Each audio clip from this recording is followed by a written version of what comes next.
আসসালামু আলাইকুম সবাইকে। যেকোনো একটা বিশ্ববিদ্যালয়ে ভর্তি হয়ে তোমরা যারা সেকেন্ড টাইম দেওয়ার চিন্তা ভাবনা করছো, অর্থাৎ তুমি যেকোনো একটা বিশ্ববিদ্যালয়ে ভর্তি আছো, ঠিক আছে? যেকোনো একটা ভার্সিটিতে তুমি ভর্তি আছো, কিন্তু তুমি আসলে ওই ভার্সিটিতে এখন থাকতে চাচ্ছ না, বা তোমার যে স্বপ্ন সেটা তুমি আসলে ওই ভার্সিটি দ্বারা তুমি আসলে সন্তুষ্ট না, সোজা কথায়।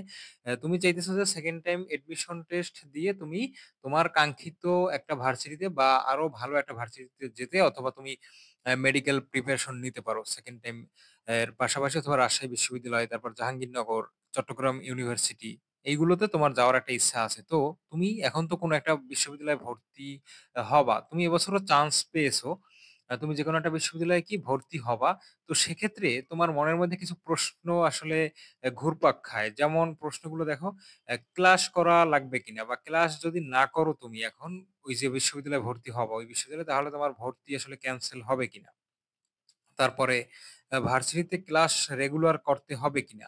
তারপর আরো একটা প্রশ্ন বা আরো একটা সিদ্ধান্ত তোমরা যারা নিয়েছো যে ক্লাস করার পাশাপাশি তুমি সেকেন্ড টাইম দিতে চাচ্ছ। তো এই বিষয়গুলো আসলে আজকে আমি ধাপে, ধাপে আলোচনা করবা। তো শুরু থেকে অ্যা তো এই বিষয়গুলো আজকে আমি ধাপে, ধাপে আলোচনা করব। তো তুমি শুরু থেকে শেষ পর্যন্ত দেখবা। ইনশাআল্লাহ তুমি সুন্দর একটা আইডিয়া পেয়ে যাবা। ঠিক আছে? তো ১ম যে পয়েন্টটা আমি বলব, ক্লাস না করলে ভর্তি বাতিল হবে কিনা? তো এটার এক কথায় উত্তর হচ্ছে না। ঠিক আছে? ক্লাস যদি তুমি না করো ১ বছর, তাহলে তোমার ভর্তি বাতিল হবে না। তুমি আসলে ওই বিশ্ববিদ্যালয়ের স্টুডেন্ট হিসেবেই গণ্য হবা। কিন্তু তোমার রি-অ্যাডমিশন নিতে হবে। ঠিক আছে? রি-অ্যাডমিশন নিতে হবে। রি-অ্যাডমিশন মানে কি? মানে তুমি যে ব্যাচে চান্স পাইছো, ওই ব্যাচের সাথে ভর্তি হইছো তুমি, ঠিক আছে। কিন্তু তুমি তো ১ বছর ক্লাস করো নাই। তাইলে তোমাকে রি-অ্যাড নিতে হবে বা রি-অ্যাডমিশন নিতে হবে। মানে পুনরায় ভর্তি হতে হবে পরবর্তীতে ক্লাস করার জন্য। যদি তুমি যে জায়গায় সেকেন্ড টাইম দেওয়ার জন্য পড়তেছো, ওই জায়গায় যদি চান্স না পাও, পুনরায় যদি আবার ওই বিশ্ববিদ্যালয়ে যেতে হয়, সেক্ষেত্রে তোমার কি রি-অ্যাডমিশন নিতে হবে। তারপরে ভার্সিটিতে কি তুমি রেগুলার ক্লাস করবা? যে আমি বলি না, থাক, দরকার নাই। তুমি যেহেতু নিজেই মাইন্ডসেট ঠিক করছো যে আমি ১ বছর লস কইরা একটা ভালো জায়গায় আমি যাইতে চাই। ঠিক আছে? তো তুমি একটা ভালো জায়গায় যাওয়ার ইচ্ছা পোষণ করছো, বা তোমার মনের মধ্যে একটা ভালো জায়গায় যাওয়ার ইচ্ছা আছে। তুমি সেক্ষেত্রে ১ বছর আসলে স্যাক্রিফাইস করতে পারবা। তো তুমি যাতে ওই ভালো জায়গাটায় 100% পৌঁছতে পারো, সেজন্য আমি বলব যে তুমি আসলে ভার্সিটিতে ক্লাস করার দরকার নাই। ভর্তি হয়ে জাস্ট কিছু ফর্মালিটি মেইনটেইন করে তুমি ১ বছর গ্যাপ দাও। কারণ তুমি তো এমনিই যদি ওই জায়গায় চান্স পাও, চলে যাবা ১ বছর গ্যাপ দিয়ে। তো ওই ভার্সিটিতেও ১ বছর গ্যাপ দেওয়ার মেন্টালিটি রাখো, এবং যে জায়গায় তুমি যাইতে চাও, ওই জায়গার জন্য একদম 100% তুমি প্রিপারেশন নাও।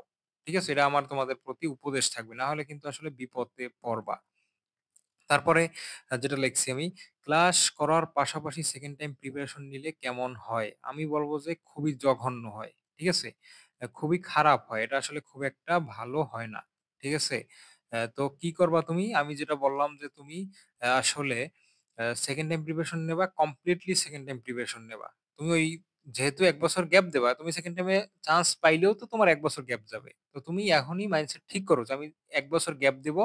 এটা আমার একটা রিস্ক, কিন্তু আমি আসলে চাই সফল হইতে। তাইলে প্রো মানে সম্পূর্ণ টাইমটা প্রপারলি ইউটিলাইজ করবা ওই সেকেন্ড টাইম প্রিপারেশন এর ক্ষেত্রে। ঠিক আছে? সেকেন্ড টাইম প্রিপারেশন এর ক্ষেত্রে সমস্ত টাইমটা তুমি আসলে ভালোভাবে ইউটিলাইজ করবা। এইখানে একটু, ওইখানে একটু, এইভাবে যদি করো, আসলে তুমি মানে কোনটাই ঠিকভাবে মেইনটেইন করতে পারবা না। দেখবা যে তুমি যখন ২ টাই একসাথে মেইনটেইন করার চেষ্টা করবা, যে তুমি সেকেন্ড টাইম প্রিপারেশন নিতেছো, আবার ভার্সিটিতেও ক্লাস করতেছো। সেক্ষেত্রে কি হবে? সেক্ষেত্রে আসলে তুমি কোনটাই পারফেক্টলি করতে পারবা না। একদম সত্য কথা। কারণ তোমার তো ভার্সিটিতে ক্লাস করতে হবে। আর ভার্সিটিতে ক্লাস কিন্তু মনে করো উল্টোপাল্টা টাইমে হয়। তারপরে স্যাররা বলবে যে ক্লাস আছে, কিন্তু আসলে তোমাদের নিয়ে বসাই রাখবে। তুমি অ্যা মানে একটা রেগুলার যে একটা স্টাডি সেকেন্ড টাইম এর জন্য, এটা আসলে করতে পারবা না ওইভাবে। ঠিক আছে? আমি এই বিষয়টাই তোমাদের ডিমোটিভেট করি যে ক্লাস করার পাশাপাশি সেকেন্ড টাইম প্রিপারেশন, এটা আসলে প্রিপারেশন তুমি নিতেই পারো। আবার তুমি চান্সও পেয়ে যেতে পারো। কিন্তু তোমার যে 100% যে আউটপুটটা, ওইটা বের করতে পারবা না। মনে করো তুমি জাহাঙ্গীরনগরে চান্স পাইছো। ঠিক আছে? জাহাঙ্গীরনগরে তুমি কেমিস্ট্রিতে চান্স পাইছো। সেকেন্ড টাইম প্রিপারেশন নিয়ে। আ ভার্সিটিতে ক্লাস করার পাশাপাশি সেকেন্ড টাইম প্রিপারেশন নিয়ে তুমি জাহাঙ্গীরনগরে কি পেয়েছো? কেমিস্ট্রি পেয়েছো।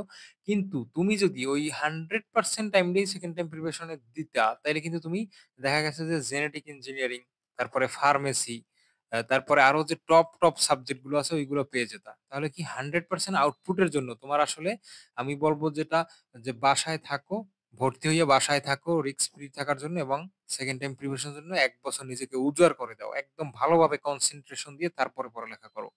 তাহলে আসলে তোমাদের জন্য এটি ভালো হবে।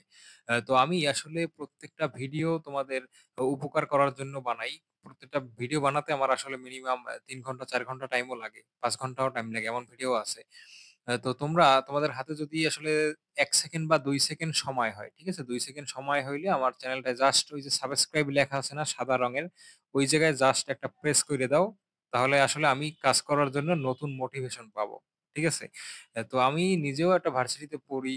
তারপরে ক্লাস করার পাশাপাশি টিউশন, তারপরে ল্যাব, প্রোগ্রামিং এই সবকিছুর পাশাপাশি কিন্তু তোমাদের জন্য ভিডিও তৈরি করি। তো তোমাদের হাতে আমার এই ৩-৪ ঘন্টা ৫ ঘন্টা পরিশ্রমের বিনিময়ে যদি তোমাদের হাতে ২ সেকেন্ড সময় হয় তাহলে আসলে ওই সাবস্ক্রাইব বাটনে একটা প্রেস করে দিও। এটা আসলে তোমাদের কাছে আমার অনুরোধ।